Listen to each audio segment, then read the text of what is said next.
Sabe o que eu aprendi sobre o amor? Que nem sempre ele ouve quando chamamos. É uma deficiência progressiva causada por vagas distâncias e grandes medos. Medos ensurdecedores que nos levam a situações em que deveríamos apenas nos deixar paralisar. Parar tudo. Deixar apenas o tempo em movimento. Nem respirar deveríamos. Muito menos partir. Foi por ignorância que eu me tornei histérica. Gritei o quanto pude, mas o amor estava surdo, encolhido, atolado em impotências. Não pôde me ouvir. Sei que ele estava lá, Theo. Sempre esteve entre nós. Nunca se afastou. Nunca nos faltou. Podíamos ter confiado. Teria bastado o nosso amor para não nos faltar virtude. Tivemos pressa. Eu sou Daniela Zupo, com meus discos, meus livros, e hoje falando desse romance aqui, A Natureza da Mordida, de Carla Madeira.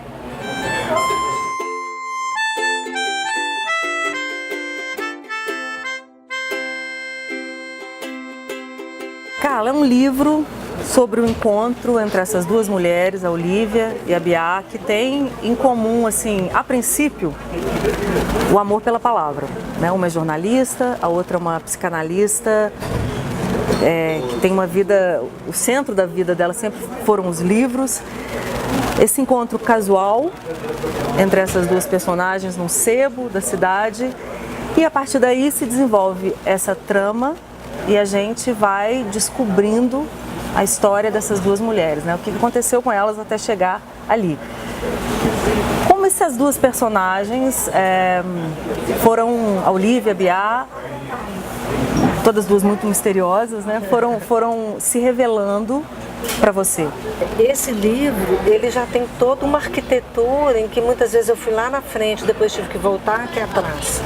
Muitas vezes eu tive que mudar. Não, isso aqui eu não quero aqui, essa anotação eu não quero aqui, essa anotação eu quero ali na frente. Então, a organização das anotações, a estrutura do livro, né, de ter os encontros. Porque é um livro contado pelas duas narradoras, né? Pelas duas narradoras. Quando eu comecei a pensar nesse livro, eu comecei a pensar na paixão pela literatura. Então, que é o que une as duas, né? Que é o que une as duas. Essa personagem da Olivia, ela era uma pessoa paga por uma editora para ficar pensando ideias de títulos. Era essa personagem. E como que ela fazia isso? Como que ela organizava isso? Ela encontrava com você e começava a ter uma conversa. Ah, hoje está chovendo, hoje está chovendo. Ó, menina, estou tão cansada. O que você fez hoje? Ah, não fiz nada. Então ela pegava as conversas dela, a metodologia de criação da personagem, e ela falava assim, hoje eu não fiz nada. E ela põe isso entre aspas. Olha, isso pode dar um título? Será que isso pode dar um título? Estou tão cansada. Ou cansada. Ela começava a explorar as conversas. A Biá começou a pegar esse lugar, a psicanalista começou a pegar esse lugar, e a Olivia foi ocupando um outro lugar na história. Mas tudo começou deste exercício. Carla, eu vejo um ponto em comum entre os seus dois livros, que são tramas que giram em torno de mulheres fortes. Seus protagonistas são todas mulheres. Eu arriscaria dizer que os homens não são apenas personagens secundários nessas histórias, embora as ações deles determinem essas histórias também, né? Esses homens têm um protagonismo grande na vida das personagens. Sim, mas não nos livros. E me parecem que são também personagens mais frágeis comparados a essa força dessas mulheres. Queria que você falasse um pouco disso, assim, dessas mulheres que povoam seus livros, que são mulheres muito diferentes. São personagens muito diferentes, mas, como eu disse, sempre com personalidades muito fortes e com uma força de caráter. Mulheres muito livres e, ao mesmo tempo, muito resilientes. Eu tenho um desejo grande nos meus personagens de de humanizar no sentido de somos todos capazes de coisas boas e coisas ruins. Eu tenho uma imensa compaixão pelo ser humano. Eu acho a nossa situação dificílima, dificílima. A gente vem aqui, a gente já sabe o final da história e a gente tem que dar conta. A gente sabe que a história acaba, né? A história acaba e a gente tem que dar conta de um meio aí que é uma loucura. E o feminino está nesse lugar aí porque, além de tudo, a gente vive no mundo, pelo menos eu vivo no mundo, os meus personagens também, marcado por um poder masculino que colocou que oprime, né? Que oprime, que colocou um monte de coisas aí. Aí eu fico pensando, no meu lugar de escritora, é isso, assim, eu preciso ser mulher para falar sobre mulher, eu preciso, ao ser mulher e falar sobre mulher, eu estou falando para mulheres ou estou falando para todo mundo? É universal, o homem que lê, eu tenho visto isso, os homens que leem meu livro, como que eles estão sendo super impactados por essa leitura. E eu fico pensando que o que dá para o autor esse lugar é o lugar do que o afetou, sabe? Assim, eu posso escrever sobre o quê? Eu, mulher, posso escrever sobre o quê? Eu posso escrever sobre tudo me afetou. Então, e esse livro agora tem uma questão que é muito colocada, que eu acho que é a questão do abandono. Em vários sentidos, né? Você trata isso em vários momentos das histórias, né? Desses personagens. A coisa do abandono. O abandono pela morte, o abandono pelo adoecimento, o abandono porque é um homem que não consegue prosseguir, né? Diante de uma grande questão. Que, diante de uma situação, ele acha que é melhor então fazer isso. Né? Ele é frágil. Né? Mas eu acho que essa questão do abandono é uma questão que está super presente no livro, né? E como que a vida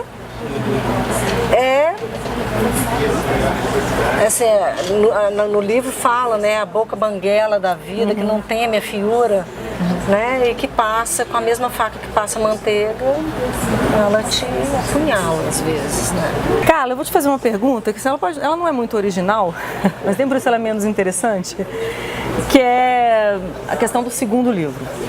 Eu entrevistei, assim, como jornalista, a vida inteira, criadores, e eu percebi que existe o que eu chamo assim da síndrome do número 2, que atinge os criadores, principalmente quando a segunda obra vem depois de uma primeira obra de sucesso, como é o seu caso.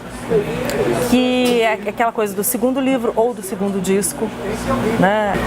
Dani, o primeiro livro foi assim, um jorro, né? Eu publiquei 14 anos depois de começar a escrever, porque eu escrevi uma cena que me paralisou por 14 anos. Eu estava grávida, você sabe do que eu estou falando.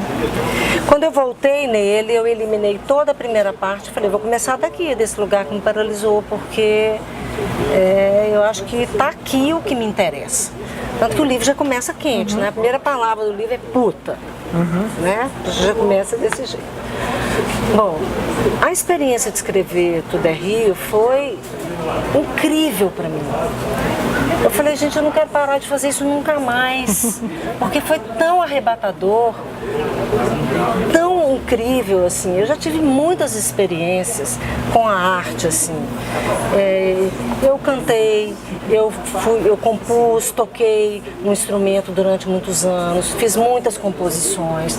Na publicidade eu tenho um trabalho que é criativo. Que é criativo. Eu adorei a experiência de palco, porque eu cantei, fiz show. Então assim, mas nada foi tão arrebatador para mim quanto escrever um livro. Então, quando eu acabei de escrever Tudo é Rio, eu não estava muito preocupada se ele seria um sucesso ou não seria um sucesso. O que ele me deu estava assim, já estava valendo, né, a experiência. Estava incrível, estava de bom tamanho. Quando eu entrei no segundo livro, o meu desejo era de que eu conseguisse a mesma intensidade. Assim, eu quero e eu consegui a mesma intensidade. Aquilo para mim foi de outra forma, porque ele exigiu de mim, primeiro, na Natureza da Mordida, eu não sou o narrador, não é onisciente, ele não sabe tudo de todos. O narrador de Tudo sabe tudo que o personagem sente, sabe tudo. E esse livro não. Então ele foi muito difícil nesse aspecto, porque eu ainda sinto que tem coisas de Biá que eu não sei. Eu corri todos os riscos de mudança de linguagem, de tocar em temas que eu não sou especialista, mas Biá é. Eu fiz uma pergunta para o Jefferson, meu psicanalista, né? Tá, porque ela é, né, uma psicanalista. Porque ela é uma psicanalista. O que eu perguntei para ele, e ela está demenciando, eu perguntei a ele, o que é que um psicanalista não pode esquecer, que enquanto ele não esquecer, ele ainda é psicanalista. Que pergunta, hein? Foi essa pergunta que eu fiz para ele. E ele me colocou algumas respostas que me orientaram muito profundamente. Porque ela tem esses lapsos de memória, personagem. Então você queria saber o que ela não poderia esquecer. Enquanto ela não esqueceu, ela pode ainda ajudar, ou ela ainda é psicanalista. Ela pode, com a palavra. Porque é muito o que ela faz com a Olivia, né? No lugar da palavra, né? No lugar dessa troca com o outro, ela ainda pode ajudar a emergir uma compreensão no outro. Mas a pressão do segundo livro rolou? Então, só voltando nisso. Para escrever, não rolou. Rolou quando estava pronto o livro. Quando vai para o mundo, né? Quando estava assim, vou lançar. Opa, vou lançar. O livro estava pronto, era o que eu queria dele. Vou lançar? Vou lançar. Será que vai ser igual ao Tudo é Rio? Não sei. Então, toda vez que alguém fala, eu estou muito curiosa com esses primeiros momentos da leitura. Com esses retornos dos primeiros leitores, né? E especialmente, não do livro todo, as pessoas, nossa, adorei, mas eu quero saber como foram os primeiros momentos em que você não tinha história e teve que lidar com... Eu acho que ele propõe essa angústia. Ele propõe essa angústia, ela está colocada. Você sentiu? Eu acho que a angústia está clara e ela é uma proposta para o leitor, né? Não tente compreender agora, né? Eu acho que isso fica claro. E o que eu tinha te dito antes, né? Quando você chega ao fim da história, que é algumas chaves, né? Que você fornece algumas chaves e que aí você entende as personagens para valer, né? E essas histórias, aí você quer voltar. Que eu acho que é um pouco um pouco como acontece com a vida, né? Se eu soubesse isso antes... isso é muito legal. Se eu soubesse isso antes, eu teria feito diferente, eu teria julgado essa pessoa de uma outra forma, ou eu teria agido. Que eu acho que é um pouco, faço essa analogia. Assim. Isso é muito legal. Carla Madeira, o livro acabou de ser lançado, e é aquela pergunta cretina, quando é que vem o terceiro? Bem cretina. É uma pergunta que os jornalistas adoram fazer, os autores detestam responder, mas é porque agora está claro que é uma carreira literária, né, que vai seguir aí para sempre. Eu quero muito viver de novo. Dá para pensar num protagonista, numa voz masculina? Então, eu tenho sido meio beliscada por uma história que eu estou assim, esperneando, ignorando, porque eu quero passar um tempo lendo. E quando eu estou escrevendo, eu não leio. Então já estou com uma coisa me beliscando e estou lutando para não embarcar, Carla. Peraí. Deixa para depois. Talvez anotar alguma coisa, mas tem medo de anotar e aquilo ficar vindo com muita força. Mas você sabe que, por enquanto, por incrível que pareça, tem sido um homem que está. Olha. Tem sido um homem que está me... Então acho que escutei a voz do seu personagem também. Acho que ele já está por aqui participando da entrevista. Bom, mas agora é tempo de A Natureza da Mordida. Obrigada pela entrevista. Adorei. Prazer, adorei. Assim como gostei de Tudo é Rio. Parabéns. Livraço, mais um livraço. Em frente, avante. Gosto muito de que seja você dizendo isso, porque gosto muito do que você sabe. Obrigada, que você diz. Obrigada. Livraço. Você, editor, conta pra gente. Sua emoção em editar esse segundo livro. Primeira emoção está entre vocês duas, né? Essa coisa assim... Maravilhosa, né? Uma Tantos sexta-feira cachos, né? à noite, pura emoção, né? Que eu fico curiosa para saber, você achou gostoso isso? Achei bom. E achei Você que... se divertiu? Porque aí também marca logo o território. Porque você está tentando, como leitor ali o tempo inteiro, entender o que aconteceu com essas mulheres antes desse encontro. Eu, como leitora, é isso que me intrigou. O que aconteceu antes? Né? E aí você sabe que uma está contando, aí.